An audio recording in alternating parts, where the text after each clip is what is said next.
How leasing functions can be easily understood. A lessor buys something, for example a car, an office building, a train, a computer or office furniture, and permits a lessee to use the object for a limited time period. The leased object remains the property of the lessor and is recognized in its balance sheet as an asset. After the expiry of the agreed leasing period, there are two options.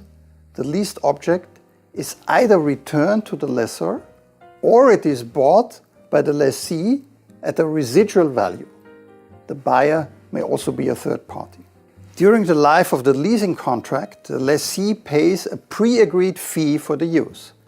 These are the monthly leasing installments. One could also refer to these payments simply as rent. There is a major difference, though, between leasing and classic renting. Under rental contracts, the lessor is normally responsible for servicing and maintenance. Under lease contracts, these tasks are the responsibility of the lessee. A person who leases a car must maintain it in good order. In practice, for private individuals, only car leasing plays a role. For many companies, however, the question is whether to buy or lease buildings, production equipment or office furniture. The lease option means that capital is saved and liquidity is higher. In contrast to a loan, no further collateral needs to be deposited, and the creditworthiness of the lessee remains unaffected by the size of the leasing contract. In many cases, however, this variant is slightly more expensive. The leasing installments can be higher than the costs of a loan-financed purchase. In many countries, corporate taxation rules allow companies to deduct the leasing installments as a business expense, which is not possible for loan repayments. Generally, we differentiate between operating leasing and finance leasing. Under operating leasing, the lessee is granted a short-term right of use that can usually be terminated at any time.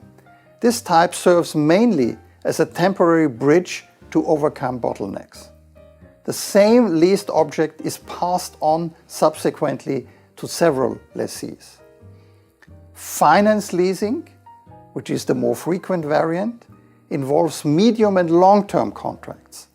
The leasing period is then closer to the life of the respective object leased. A special form of leasing is the sale and leaseback model. In this case, the lessee first sells the object to the lessor and then leases it back. This variant became more publicity in the recent past because a number of cities and municipalities sold their buses, subways, even their sewer systems to US investors and then immediately leased them back. Leasing is a popular financing variant. Alone in 2013, there were almost 170,000 new leasing contracts with a total volume of 5.7 billion euro in Austria.